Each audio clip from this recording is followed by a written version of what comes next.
118 miles northwest of Las Vegas, Nevada, in a forbidding stretch of desert, lies a mysterious place that is known by many names. Dreamland,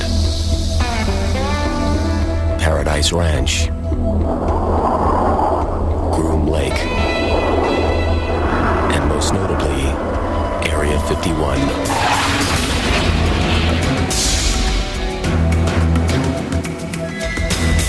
The government does not want to acknowledge that a base exists there. But the fact is, I've been there. There's a runway, there's buildings. It is a extremely secret base.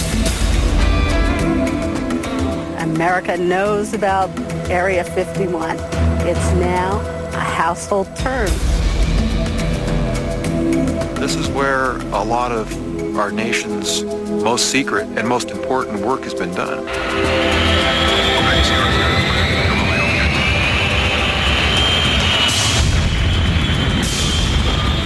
Area 51 is a breeding ground for conspiracy. People are willing to believe the most preposterous things about what could actually be going on there.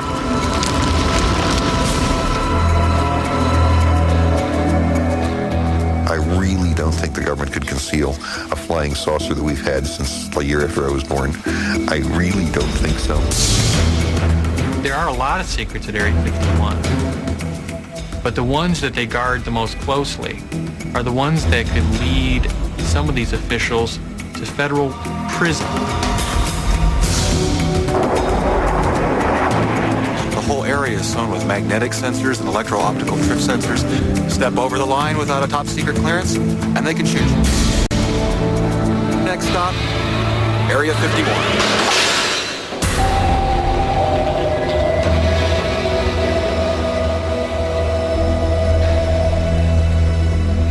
Although officially our government denies its very existence, Area 51 has become part of our popular culture, inspiring films, books, and TV shows. But to truly understand the Area 51 mystique, we must look beyond the extraordinary claims and conspiracy theories. This is Survival City on the atomic testing grounds at Yucca Flat, Nevada. To a time when our nation was gripped by the paranoia of the Cold War. 3, 2, 1, T0. A time when Area 51 was literally carved out of the Nevada desert, one of the several areas set aside for atomic testing.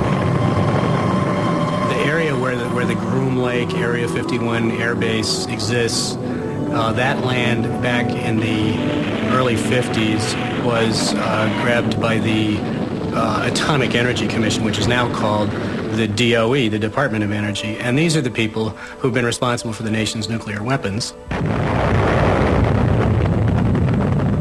And they needed somewhere to test them. And South Central Nevada there is a place that no one cared about very much at all. This is not contested ground. And on old maps, if you look at old maps of this area, Atomic Energy Commission maps, you will see it divided up into areas. These are big boxes. And at a certain time, the chunk of land where Groom Dry Lake is, which is one of the many dry alkaline lake beds that are out in that area, was called Area 51. Those are old maps, and that system is not used anymore. But the name Area 51 is sort of stuck to the place. In the spring of 1955, the area in grid number 51 took on a much larger role in our government's dealings with the Soviet Empire. That year, Lockheed Aeronautics engineering genius Kelly Johnson designed America's first super-secret spy plane, the U-2. But Johnson had one problem. He needed a place to test his covert creation. He turned to his trusted friend, civilian test pilot Tony LeVere, the man who some say is the true father of Area 51. I told Kelly in simple words, I know exactly what you want, and I'll get right with it, which I did. I'm searching for the perfect dry lake, because I knew that a dry lake is the best natural landing field for experimental flying that ever was devised. For nearly a week, Tony LaVere and his team scoured the Nevada desert, checking out dozens of remote sites. But when they crossed the Nellis Mountain Range and came upon Groom Lake, LaVere immediately knew that their search was over. This thing is, on a scale of 1 to 10, it's a 10 plus. The rest of them don't even stand a chance. Its location was really out in a godforsaken country, and not very many people roam around those parts. And it turned out that the CIA over across the hill, some 30, 40 miles from us, had all the facilities and equipment to do this sort of stuff, and they said, we'll build a base for you. And with that, Area 51 became our government's most top-secret military facility. Within a few short weeks, Tony LaVere found himself behind the controls of Kelly Johnson's Cold War brainchild, the U-2 spy plane. In any war, the most powerful weapon is information about the enemy. In the late 1950s, the U-2 spy plane, developed and test-flown at Area 51, became our government's secret weapon in the Cold War against the Soviet Union. We knew the Russians were working as fast and cleverly as they could to make nuclear bombs, but we had no way to look into their vast terrain. So the CIA went to the Lockheed Skunk Works, which is a very brilliant little engineering group at the time, and said, can you make us something that flies high? And with a bunch of fast work, made one of the first really invincible spy planes, the U-2. Equipped with sensitive infrared cameras, the U-2 was capable of producing detailed aerial images of enemy installations from as high up as 80,000 feet, far beyond the range of enemy radar. Although the U-2 was actually a spy plane, a cover story was put out that it was being tested at Groom Lake for high-altitude weather research for the National Advisory Committee on Aeronautics, a predecessor to NASA.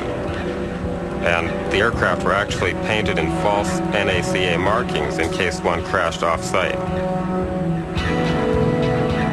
For years, the U-2 flew dozens of clandestine missions with total anonymity, bringing back vital photographic proof of Russia's military and nuclear weapons buildup.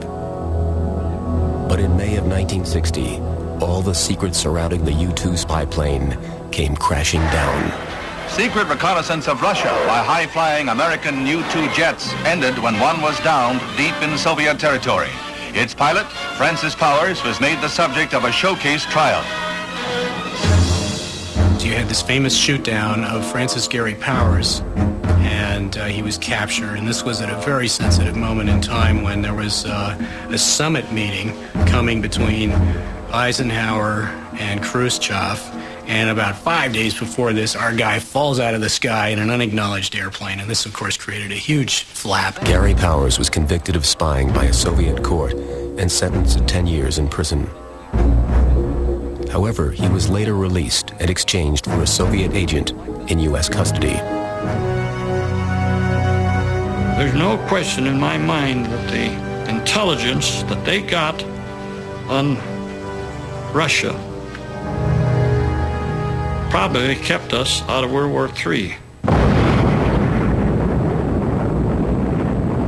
But the U-2 was just the first of many top-secret aircraft to be developed and tested in the desert skies over Area 51. After the U-2 program was completed, they used the Groom Lake facility to test the A-12 spy plane, which is capable of flying in excess of Mach 3 at altitudes above 80,000 feet. This was the predecessor to the SR-71, Blackbird. Still flying today, the Blackbird pushed the envelope of supersonic aerodynamic technology. Like the U-2, the SR-71 Blackbird was used for high-altitude military reconnaissance.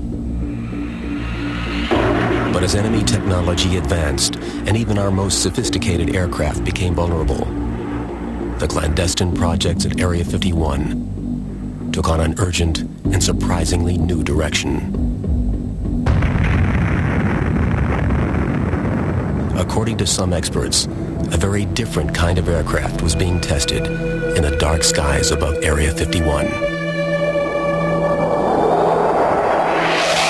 It turns out that various agents of ours were able to procure Russian military hardware. This means entire MiG fighters, radar, air defense systems, etc. Obviously, certain people in certain governments and militaries behind the Iron Curtain were corruptible, and somehow the stuff ended up at Groom Lake. And there were squadrons of guys called Red Hats, who were American pilots who flew MiGs. Possessing your enemy's weapon and taking it apart is hugely useful to you. This is a great coup. And it turned out that was an important thing going on at Groom Lake. That was really a highly kept secret. But Russian MiGs and the Red Hat Squad weren't the only secrets being kept at Area 51. When you follow Groom Lake into the 70s, then you start getting into the era of stealth. And this is when the half-blue planes were developed and tested at Groom Lake. They call them technology demonstrators, and the idea was, hey, we've figured out that you can really manipulate radar reflections by having these flat, faceted surfaces so the thing looks like somebody's diamond ring, but is it going to fly? Well, okay, you better build one and try that out before you order a whole bunch of these. And the half-blues were little 2/3 size, kind of hand-built jobs that prove, yes, you can make these things aerodynamic and controllable, and you can make them extremely hard to see on radar. And at the same time, another really weird program, which was just declassified, called Tacit Blue, which is just an ugly device. It looked like a cross between a loaf of French bread and a snow shovel. And what these guys were trying to do was figure out compound contours, going beyond the flat, faceted stealth shapes and getting into smooth, like your car body has nice rounded curves on it. From the Half-Blue and Tacit Blue projects emerged the technology for America's most top-secret aircraft to date.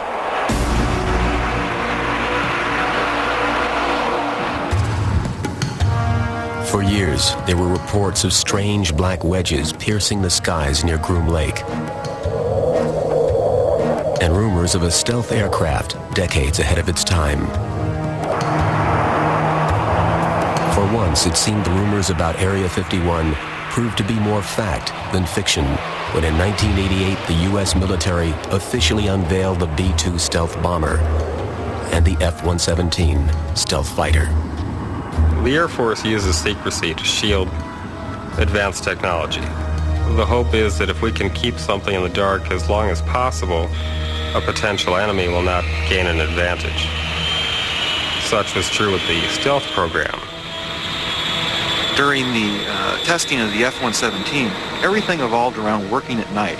The mechanics, the engineers, the pilots, everybody adapted to living at night. Men who flew the black jet, as it's called, they all wear black. In February of 1991, the years of secret flights in the skies of the Nevada desert were put to the test over the desert sands of the Persian Gulf. The F-117, what's called the stealth fighter, it's actually a light bomber, turned out to be very useful in the Persian Gulf War, and it works. As the world watched, B-2 stealth bombers and F-117 stealth fighters delivered an unprecedented and devastating rain of firepower on a stunned Iraqi army, totally unaware that such weapons of mass destruction even existed. And today, the secrets of Area 51 continue. Rumors persist of a highly classified hypersonic aircraft known as the Aurora. Aurora is the name that we researchers give to very fast aircraft which have been developed and tested under black programs. Although no published photographs of the Aurora exist, there is no shortage of visual interpretations of this alleged high-tech spy plane. Based on revolutionary propulsion technology, this aircraft is said to fly at 6 times the speed of sound and can attack with pinpoint accuracy. This is a pretty substantial step forward in aviation technology. What it means is you've taken a very big step towards true global warfighting. You have put down the basis for technology which allows you not only to perform reconnaissance missions, but to perform precision strike anywhere in the globe within a very few hours of decision to go.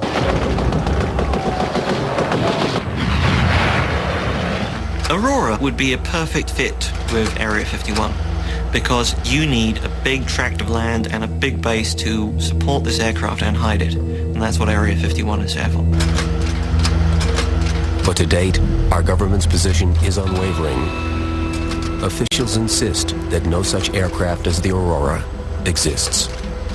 But I can tell you that the committees, the appropriations committees of both houses, the Armed Services Committee, have investigated Aurora till you can be blue in the face. And Aurora does not exist. We wish we had an Aurora, a plane that could travel to Baghdad in 3 hours. It may be on somebody's drawing boards for such a technology, but right now that does not exist. This culture of secrecy that surrounds Area 51 has inevitably led to a climate where nothing is too strange to be believed, and true believers have turned the area surrounding the base into a virtual convention center of conspiracy.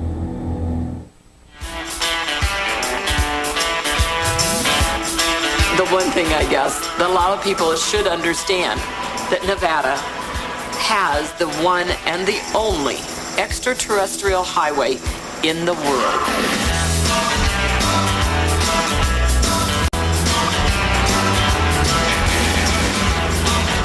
In 1996, the state of Nevada officially dubbed Route 375 the extraterrestrial highway due to the countless sightings of UFOs reported by residents and visitors to the area. Look at that, isn't that great? Look at that! Yeah, look at that. The whole UFO and alien connection to Area 51 can be traced directly to one man, MIT graduate and physicist Bob Lazar. The Area 51 story at first became public, to the public eye, in 1988-89, when Bob Lazar came out with his story that he had, in fact, worked on alien spacecraft at Area 51. When Lazar went public with his claims, the media went wild.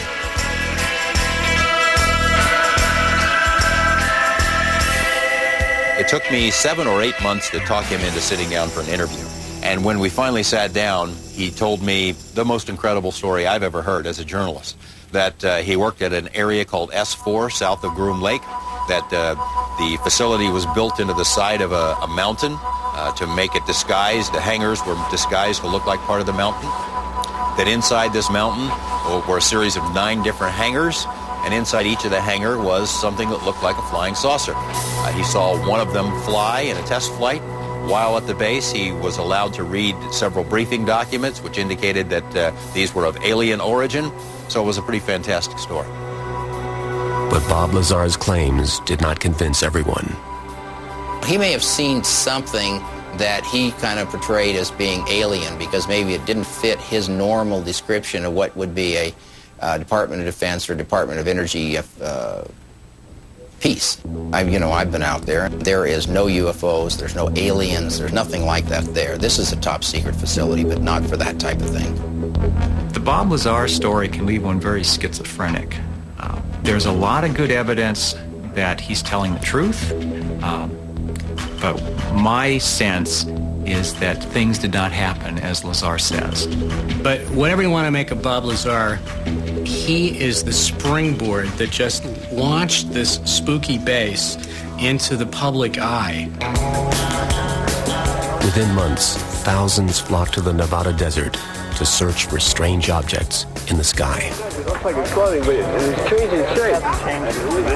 The concept of visitations by extraterrestrial beings has become a large part of popular culture. It's drawn hundreds, perhaps thousands of visitors out to an area of the desert that ordinarily would be avoided by most sensible people. That's Bald Mountain. On the other side is Groom Lake. Not surprisingly, reports of UFOs and bizarre creatures from other worlds became almost commonplace. A bright star. Holy sh! Come here, look at this. No, it's not. It's got two lobes on either side, two very distinctive lobes on either side of it. Come here, look at it through this. Come here. It may be that people want to believe that we're being visited by beings from an advanced civilization.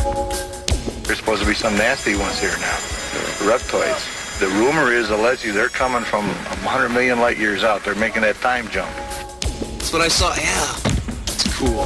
That is so cool.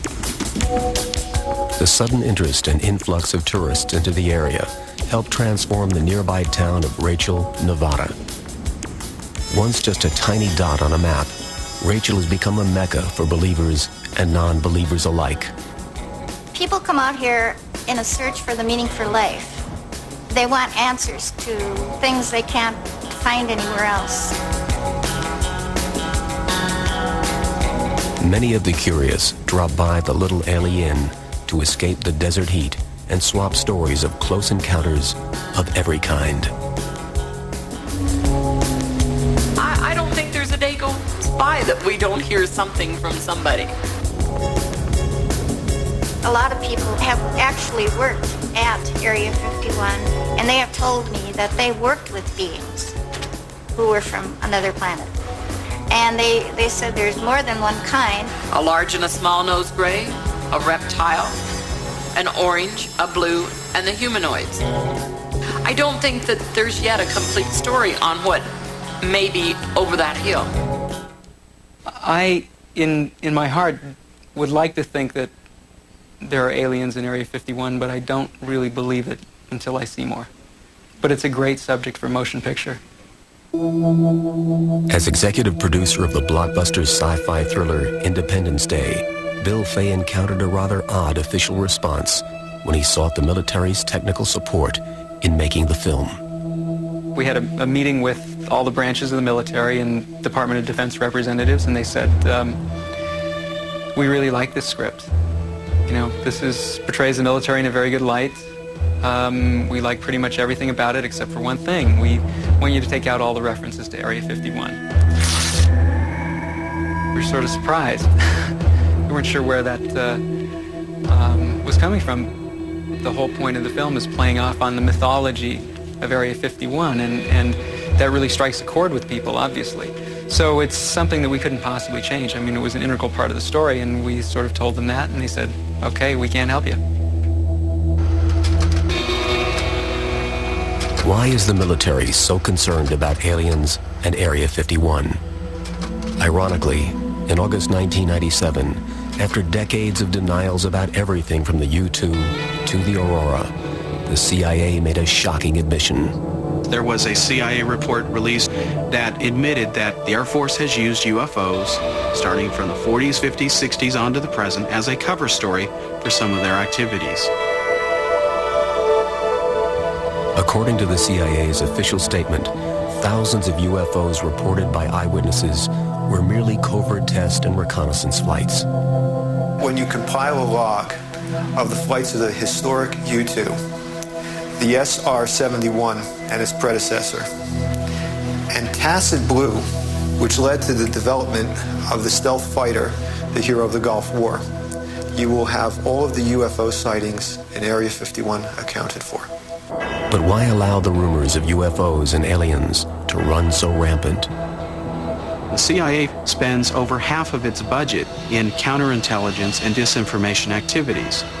The idea being, if we can tie up the enemy and get them to waste their energy and resources chasing down things that don't exist, then that's a way that we can get an advantage over them.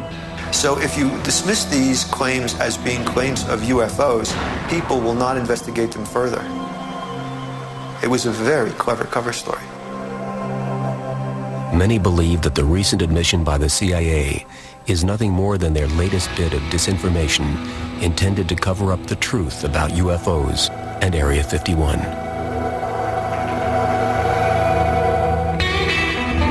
There could be aliens, there could not be aliens, but the reality is there is a major facility there. There's no doubt about it. You can just look over the mountain and see it.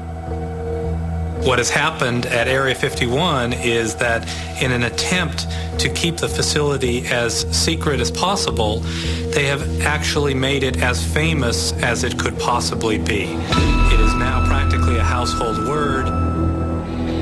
And all of that attention has put this once inconspicuous and unassuming installation on the map for just about anyone to find.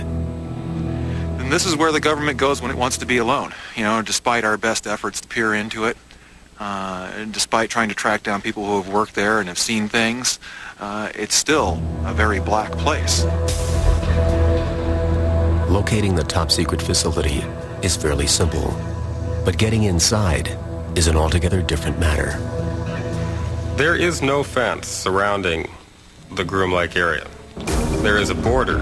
It's poorly marked, but it is defined by a number of orange posts. It's ringed by mountains. It's very hostile. If you're out here during the summer and you don't drink a couple gallons of water a day, 2 or 3 days, you're dead. And if Mother Nature isn't enough to deter the persistent trespasser, then the ever-present and far-reaching security system usually does the trick. Behind me right now are 2 men who are security guards for the secret base, Area 51. They're up there watching us, watching everything we do. They have high-powered binoculars. There are several remote TV cameras along this ridge line. The whole area is sewn with magnetic sensors and electro-optical trip sensors, and perhaps they're even listening to us right now. The area around the base, even on public land, is laced with road sensors to detect vehicles traveling on the dirt roads back in the backcountry outside the base. So the security guards know you're coming. Some claim that the security technology is so advanced that the folks at Area 51 can even smell you coming. It is rumored that the perimeter is laced with sophisticated sensors capable of distinguishing odors emitted by humans from the distinct smells of other desert creatures roaming the area.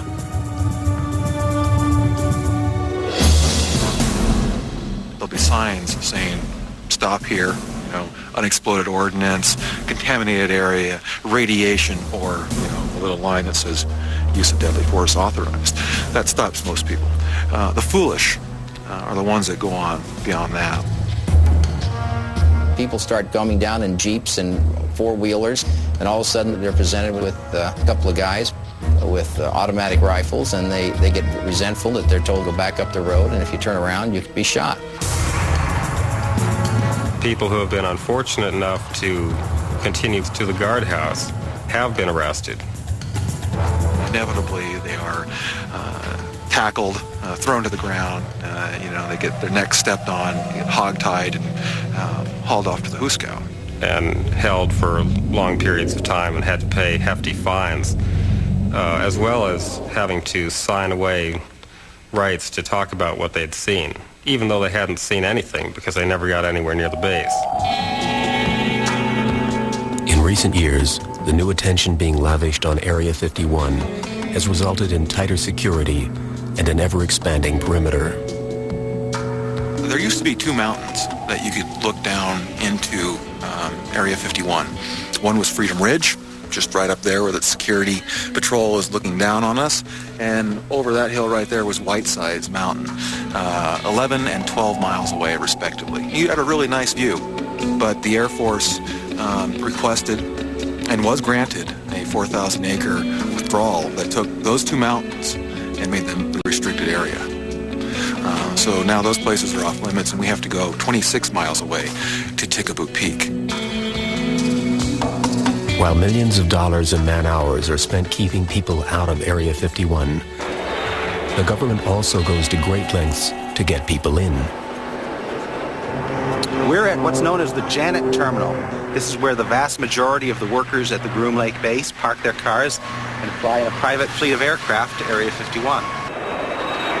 Located on the northwest corner of the main commercial airport in Las Vegas, the Janet Terminal is the employees' gateway to Area 51. There dwells a fleet of Boeing 737s. They're white and they have a red stripe on them. And these planes load people who show up and park their cars in a secured parking lot, and they wait in the little terminal until it's time to go.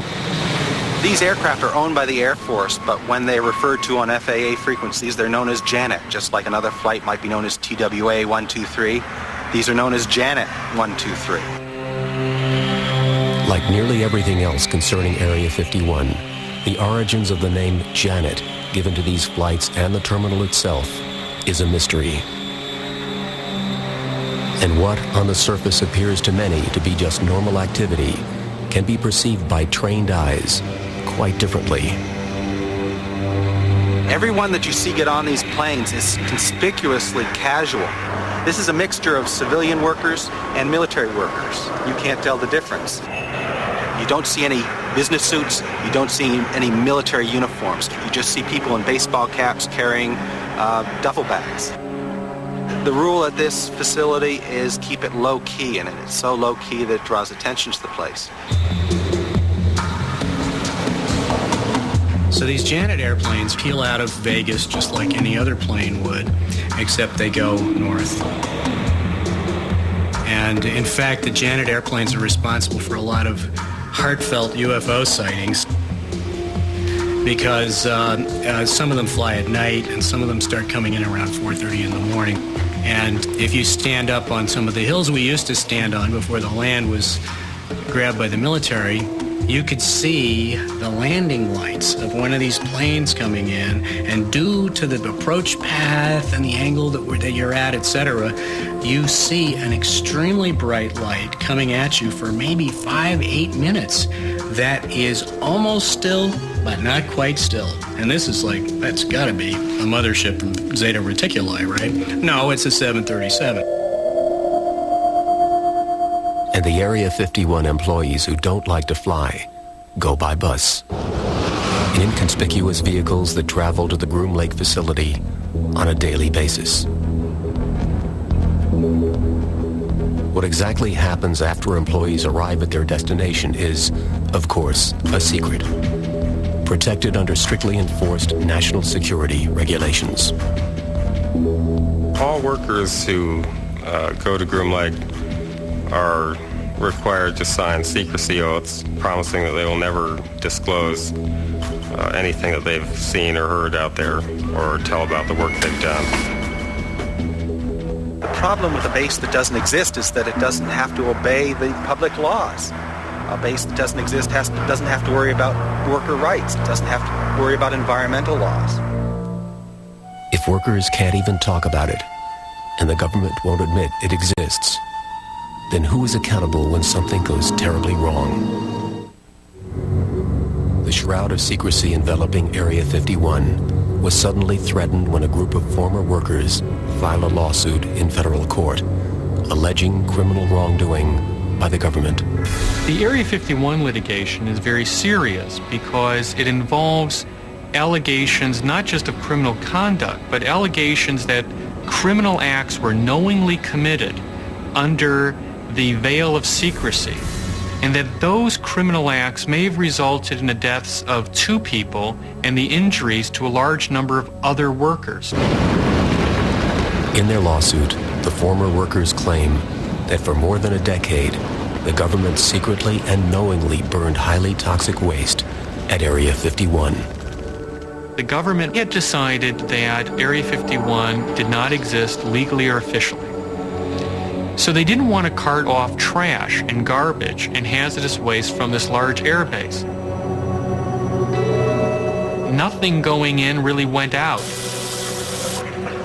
And as they started to do experimental aircraft and started to operate large numbers of planes, they started to produce a lot of hazardous waste. So they started to burn it, which of course is a crime. It was a hazardous waste dump. that was being used as an open-air disposal system. In August of 1994, Helen Frost filed a lawsuit on behalf of her late husband and 6 other former employees of Area 51. They too had been forced to silently suffer with similar conditions. But right from the start, attorney Jonathan Turley knew he was fighting an uphill battle. Even when we filed this case for the first 2 hearings, the government refused to admit the existence of Area 51. Now, this is a base that you can see from public lands. This is a base that has pictures taken of it. The Russians, under treaty, are allowed to fly over it. And you've got these Department of Justice lawyers saying, well, we can't admit or deny the existence of this base. And I'm looking at them, and I'm saying, I'll drive you to the damn base, Judge. I can point at it. On September 29th, 1995, after more than 4 decades of official denials, the U.S. government actually, for the first time, acknowledged the existence of Area 51 within the documents of Presidential Determination number 9545. However, rather than helping the workers' lawsuit, this official admission served only to increase the secrecy surrounding Area 51. President Clinton signed a deferment for these guys saying, no, you do not have to respond to certain inquiries relating to this lawsuit, and this is under the aegis of national security. That suit, I think, is really running into a roadblock with this presidential order. When you give an agency the prerogative to pursue its agenda, discarding all others, there are going to be abuses, and we're paying for those abuses now.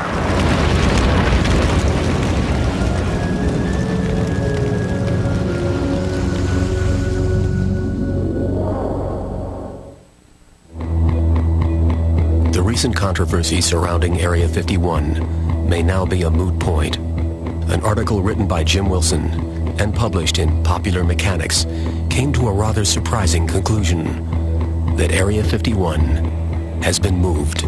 The proof for the decision to move Area 51 is absence of activity at the site. The ongoing reports we would receive of strange lights in the sky suddenly began to diminish. The number of sonic booms that were reported began to diminish. What had been happening there had very clearly stopped to happen. Suspicious of the sudden drop-off in activity, Wilson decided to investigate firsthand and drove to the Groom Lake facility, where he found no one. Complete emptiness. I drove along the road leading to the Groom Dry Lake bed and drove up so far that I actually came to a fence delineating the bombing range area. Nobody up there. Went to the town of Rachel to check in on some friends who had helped us with previous stories. They weren't there. From this point on, we began to just do some basic detective work. And we asked ourselves some questions in terms of, where would you move a base? In his article, Wilson claims that the top secret projects, personnel, and equipment that were housed at the Groom Lake facility had been transferred to an abandoned missile launch complex in Utah and 2 other military installations in Colorado.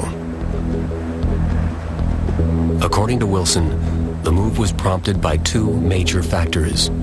One of them, radioactive contamination, the result of extensive nuclear tests conducted during the 1940s and 50s. They're now beginning to discover that from the underground test, many materials are actually moving upward through the rock strata, which was something that was never anticipated. There would be times at Area 51 when the facility would have to be evacuated for several days due to radioactive fallout. The site is a very dangerous site, and quite simply it isn't safe to conduct these operations. The second reason Wilson offers for the abandonment of the Area 51 facility is the changing focus of high-tech military projects.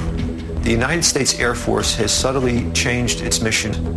It has moved from being an air and space force to being a space and air force. The next generation of secret craft will be ones that are capable of flying in space. In order to do this, you need a different type of launch facility, and you also need support facilities that would be very expensive to duplicate. Many of these already exist in the vicinity of Colorado Springs, where you have existing launch facilities, and you have a very, very secure landing facility in Michael Air Force Base, which is in the middle of an area that absolutely no one in their right mind wants to get near. This is where they test biological and nerve gas agents. So has this legendary top-secret base been shut down for good? And will its secrets die with it? Or is this latest revelation simply just another piece in the disjointed puzzle of the American myth known as Area 51? It's my opinion that we'll never know what has gone on there in the past, let alone what's going on there now. That the government has steadfastly, little waverings here and there. Once in a while you'll hear, let's say, yeah, we have an installation out by Groom Lake. That's about it.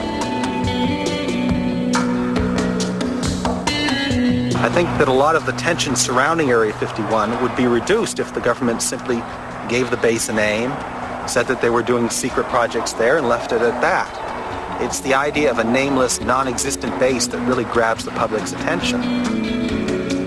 People love mysteries. And as long as we're treated in this manner that Groom Lake doesn't really exist and we don't want to talk about it, it just lets the minds run rampant, and it just filled with nice sinister tales of aliens and who knows what else. Since you can't prove what goes on there, you can blame on that place whatever you want. JFK's hooked up with it. Elvis is there. Whatever you want. It's a perfect blackboard upon which to write your dreams and your fears. Government still has projects which are sensitive, and the public's right to know doesn't necessarily include everything. I don't mind them test flying the Aurora or whatever aircraft they are out of Groom Range. It's the other things that have accompanied it, hidden behind that veil of secrecy, that bothers me. People want to believe the government is out there doing something and keeping things away from them that they shouldn't know. But there is things that go on out there that need to be done for the national security of this country. It's not because we want to deprive the people of the United States of the information. We want to deprive certain other countries across the ocean of information. What's going on there isn't really a mystery. It is some of the most advanced, state-of-the-art work that our government as a nation is doing, and it's one of a handful of facilities in the world that are the state-of-the-art for the whole planet. Hopefully, as more programs are declassified, the true nature of Area 51 will be revealed. Probably a lot of people will be disappointed when they find out how mundane it actually is. But mundane or not, one thing is for certain. The mystique of Area 51 has captured the imagination of a nation. This is a place where some people's dreams do come true. The engineers, the scientists, the men and women who have the vision for these new break-ahead, far-reaching technologies that are developed out here. For people like myself, it's more like a mirage than a dream.